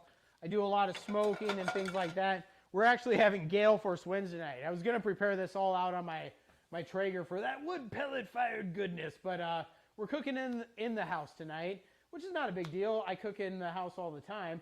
So anyways, thank you for joining us, just to give you a little bit more background about what I do and stuff. I do competition cooking predominantly, KCBS, steak cook-off, world food, stuff like that. So what we're going to do is we're going to toast these up. Toast these up, and we're going to add a little seasoning to them to give these nuts a little flavor punch to our salad. We're going to toast them up, so we're going to throw them in the pan with butter. And we're going to get them nice and coated real quick. And then we're going to add a little special shit. And you're thinking to yourself right now, actually need a little bit more butter in there. That was not enough for that much, but it actually is. There we go. Special shit. It's one of Jen's favorite seasonings. Let's get a little bit more butter in that pan. So we're going to use that, get it melted down. There we go, a little whisk action. So we're going to take that rub, warm up these almonds. I took the heat down, that'll be fine for 1 second. And then, of course, any Italian dish, right? You got to have a little bit of bread. You got to have that on the side with a good Italian dish. Even though it's Italian wild boar, which I don't know how much wild boar is running around Italy, to be perfectly honest. You got to keep your almonds, if you're toasting nuts or whatever, you got to keep them moving because they will burn the shit out of them if you don't keep an eye on them. But we've got some lovely loaves of bread here. These are pre-made. And what do we have in here? Red pepper, spinach, Parmesan, honey. We're going to throw these in. They are pre-made, pre-cooked. I'm not going to lie to you and say I did it this morning because I was working today. We picked these up at the local bakery. But all you got to do is heat and eat. But they got a lot of flavor to them. I mean, check out these places. You don't have to cook everything from scratch, right? We all have busy lives, do busy things. So we picked up some artisan bread to go along with it. So a little heat and knead on that action. But I have baked bread on my Traeger. I've done that many Howdy, times. partner. Hey, awesome. Simple Eagle. I appreciate the follow, brother. We actually do 3 different types of shows a week. Wednesday's Wild Game Wednesday, where we do all sorts of wild fare. And then on Friday, we have Friday Night Barbecue Party, where Jen doesn't make me behave as much, and we kind of go off the rails, and we make whatever. And then Sunday, we do Game Day Smoke Down along with special events. But thank you so much for the follow. Get these guys toasted up real quick. Just a touch more seasoning of my special shit. I actually use this in barbecue sauce, too, to give it a little extra kick. Just add a little flair to it. All right. There we go.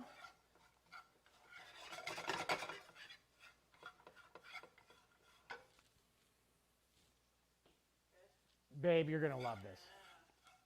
You're going to love this. I'm going to get a hot pad. Let this cool just for a second over here on the side before we drop it in with our salad. They are going to be hot. We're coming off a hot pan. We're toasting those almonds down with a little seasoning. You don't want to throw them directly into your salad. It's going to make it not look pretty. You want to give them just a moment to cool off. Pasta's done. Sauce is done. Bread's going to heat up. Takes about 5 minutes. We've got our garnish on the side. I'm going to throw this butter back in the fridge before it melts out completely. We're about ready to plate, people. Jen is excited because Jen's always hungry. Jen, what? Loves to eat. Thank you, everyone, for spending some time with us on our Wednesday here. We really do appreciate it. And remember, you cook with wine, drink with wine. You are excited. You were like kid on the first day of school, like first in line. All right. And I've got two things for the garnish here that I'm really excited about. I'm just going to clean up an area here in front of me so I can get a plate down.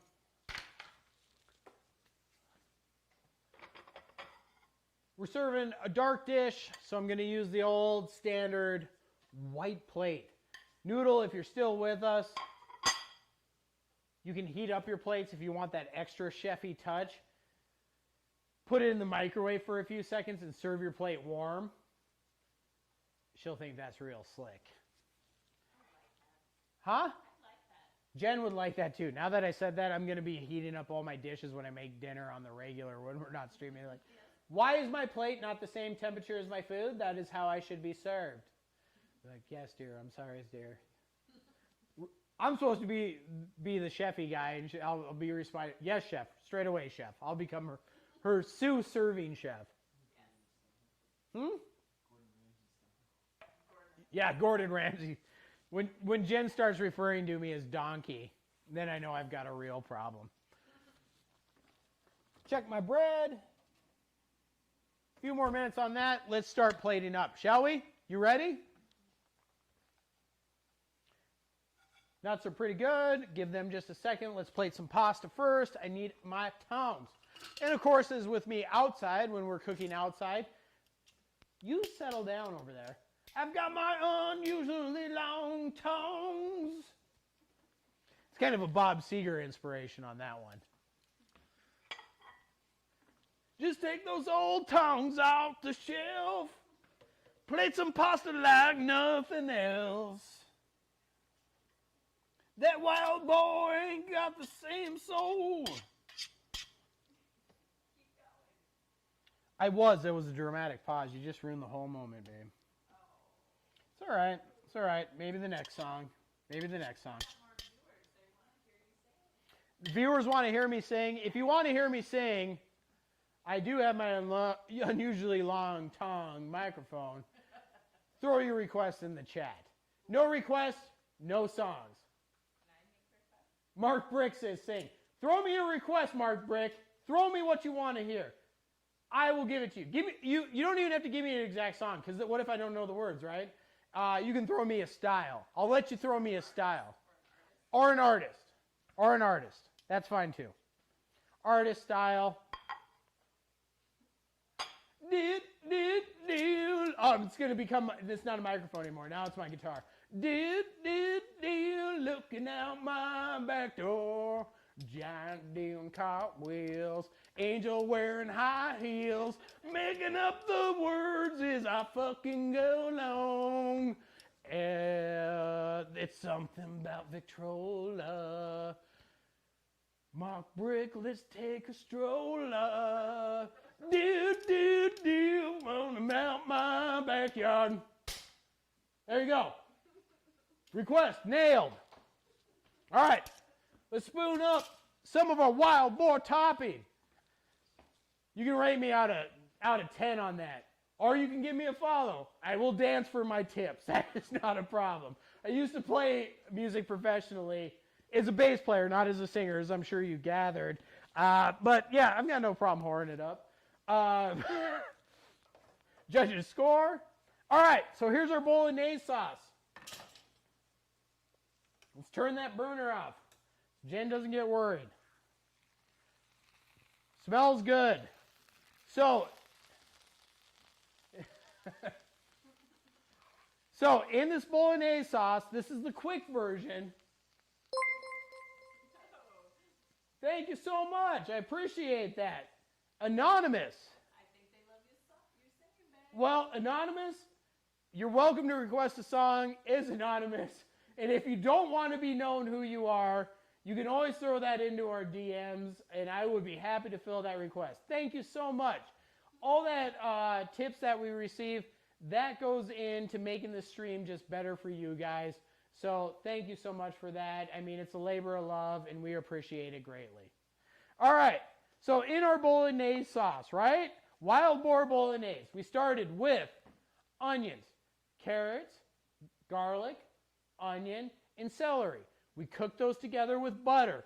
Got those working. Got those soft. Got them all working together. Then we added howdy, partner. Hey, awesome. Mark Brick, you the man. Little CCR did the trick. I'm going to take that as a compliment. I love the classic rock. I'm so happy you weren't like, play me some Ariana Grande. Because I would have been effing screwed. I've been like, hey, Alexa, what's Ariana Grande? My Alexa is having trouble connecting. Oh. But I can do Whitney. Damn straight I can do Whitney. Whitney's my freaking soulmate. So anyways, then we added our liquid. We did bone broth, chicken bone broth to be specific. I would recommend pork bone broth if you can find it. I could not. So I got chicken bone broth. And then we added our red wine. And then, of course, our mushrooms as well. And then Croy Valley Italian booster, right? And we let that all simmer together. And we have a lovely, decadent, Wild Boar Bolognese sauce. All right. I'm going to hold this up. Parker, you want to? I got it, man. Never mind. You good. We got our up above camera here. Oh, it's steaming. Look at that. Nice, thick, chunky, like freaking Prego. Does bone broth have bone in it like Jell-O does? No, it doesn't. Well, I mean, in a looser sense it does because it's bones that are thrown into liquid that are cooked down, but it's not ground bone like Jell-O. I mean, that's a good question. LOL or not. All right, so there we go. Flip her back. I need to go full screen for this madness. There we go. Now, all right, our nuts are cool enough. That's going to go on our salad. I shake it so it evenly disperses. Beautiful. Now we're going to take two things to garnish. Two greens. Two greens. I know a lot of times you guys have seen me do parsley. And I know Chef Ramsay hates the frickin' parsley. So you know what? Cilantro. Just kidding. It's parsley. Ha ha! I love it! I love the frickin' parsley. This is flat leaf Italian parsley. So we're staying with the region. It's coming! Ladies, settle down. You're going to get your plate here in just a second. Then a little green onion, right? All right. So, last things last. I smoke my own cheese, and we're going to do this now that we're getting into winter. I'm going to do a whole episode on smoking your own cheese. What? Oh, well, yeah, there's some freaking cilantro from the plate there. Yeah, I was just saying. It's all right. It's not moldy or anything. No, it's not moldy or any shit like that. So mozzarella that I smoke myself, that I do out with a smoke tube. When is the cheese episode? When it gets a little bit colder. I like smoking cheese when it's cold outside because I always do that on either my kettle or I do it in my Traeger with the heat off with the smoke tube. But I like it when it's a little bit colder. We're getting pretty damn close to being able to do it, but we're going to do a whole smoked cheese episode.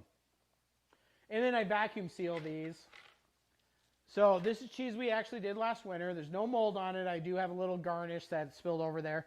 And then on top of our pasta, fresh grated, smoked mozzarella. So even though we're not outside on the Traeger or on the Weber or any of that, we got a smoked element in our dish. Normally I would smoke the pork in cast iron with it being ground. But there it is. All right, Jen. Girl. What about the salad and the bread? She wants me to play. All right, so perfect angle. There's our salad with our toasted almonds with a little special shit seasoning. And our dragon tongue, which I put the whole thing in there. I'll find one. With our dragon tongue, remember we talked about dragon tongue, the bean? Delicious. Man, that was freaking good. I like that dragon tongue. Taco Maniac. I love you for that. Wifey Wednesday. You know she's always going to come out and taste it. All right, I'll plate you up some salad and bread, which the bread is probably done, so thank you for reminding me about that. So we're going to go ahead. I'm just going to move it with my hand in the classiest freaking possible way I can. I'm actually going to put it back. Because I forgot to dress it. I always forget one thing. So you can make all sorts of dressings on your own. Tonight I'm not making a dressing. We've done enough stuff. Thank you everyone for being with me. I'm using this Brianna's Homestyle Poppy Seed Dressing. It's one of my personal favorite store-bought dressings. I don't get a kickback from saying this, but this shit is awesome. And I'm just going to pour it on lightly, dress the salad. Don't wrap it up in a frickin' toque or a Turk or a parka or whatever. It should just have a light coating on it. Now, I'm going to do something that Jen and I have argued about for years. I'm not going to use tongs. When you dress a salad, stick your hands in there and dress it up.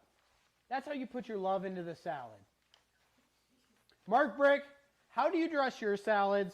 I know in a restaurant setting, but I mean, I've always, from the old school, been teaching things. If you're dressing a salad, it's okay to put your hands in there as long as they're washed, which we always maintain sanitary measures here on Montana Max Barbecue. But do you have a feeling one way or the other about dressing a salad with tongs versus your hands? I mean, when you're serving it, you're obviously going to serve it with tongs. But I mean, in a family setting, not a restaurant setting. If you're still here with us, I'd love to know your opinion on that. I use tongs because I never wash my because he never washes his hands. Touche, Mark Brick. Touche. And then make sure you're grabbing out, when you're plating, people always eat with their eyes first. They always eat with their eyes first. So you want to put a few of those goodies, make sure, and see those nuts will fall down when you're tossing your salad, right? So always make sure that you put a tomato and one of those dragon tongue beans, and then just top with a little bit more of those almonds. We'll go back, just like Olive Garden, right? Right, my peoples? All right. And we're going to be like, and would you like cheese on the salad too? You damn straight I want cheese on the salad. So we're going to give a little of that smoked cheese on that. Bread's ready. Let's pull it out. I'm going to use a hot glove because that would be smart. Should introduce a new character. My wife was there with me. She has strong opinions on this. Respect on going hands-on. Yes, Mark Brick's wife agrees with me. Thank you, Mrs. Brick. Thank you so much. I appreciate it. All right, let me get my bread out before I have problems with my bread. Awesome. All right. Pre-made, but it's got a bunch of stuff in it. Cheese, red onions, spinach. Support your local bakers. You know, don't just buy donuts there. They make amazing breads and things like that. We all live busy lives. You can't make everything yourself. Oh, you're going to love that. I know. So we're going to put that right there. Put the bread over there for the rest of the fam after we get off air, and we'll play it up.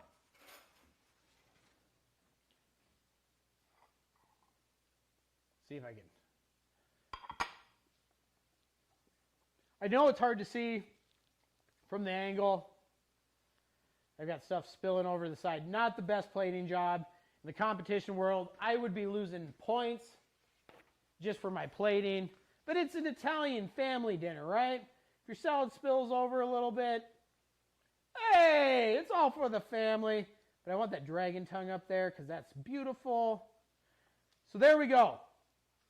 We've got our Wild Boar pasta bolognese that's made with, I mean, that sauce is easy to do. We've spent some time together. We've talked and things like that. But if you really wanted to crank that out, I mean, this whole thing could take you under, 45 minutes? About 45 minutes, you could feed your whole family, no problem. You know, unless you get to being like me and you're like, oh, let's pour ourselves another glass of wine that we cook with and blah, blah, blah. But anyways, all right, come on, babe. Come on. Now for the taste test.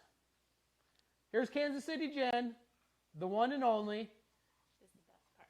This is the best part. I cook it. She eats it. Can I try it right now? Yeah, try it right now. Oh my goodness. I am going to spill a lot. Get some pasta sauce on there. Get some Wild Boar. You can't just eat the noodles. No. Mark Brick says drum roll. Get the whole sauce. Did. No, you didn't. I'll get more. Don't lie to the public. I'm not. It's very, very good. Whoa, That's a mushroom. Too much. That's a mushroom.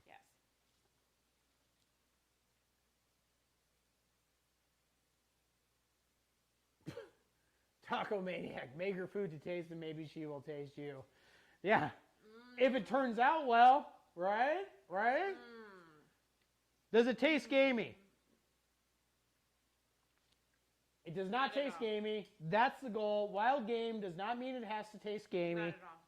Try that salad. Make sure I got the right level of dressing on there for you. Dress it by your hands. Mark Brick's wife's all about it. She's with us.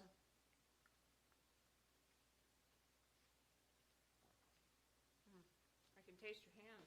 She can taste my hands. That means she tastes love. Yes. It's delicious. All right. Thank you. You are welcome. Thank you, babe. Thank you very, very much. Go ahead and sit down and chow out. I'm going to wrap this bad boy up. All right. So what we made tonight, we made Wild Boar pasta bolognese from scratch. That whole sauce, Italian sauce, you can make from scratch. Very few ingredients, doesn't take a lot of time, very cost effective as well, right? So that's all easy to do. Paired it with a nice side salad, also inexpensive. Do basic things, right? And I just got to say this so I can say it. Toast your nuts, people. Toast your nuts. Awesome. Great way to add flavor.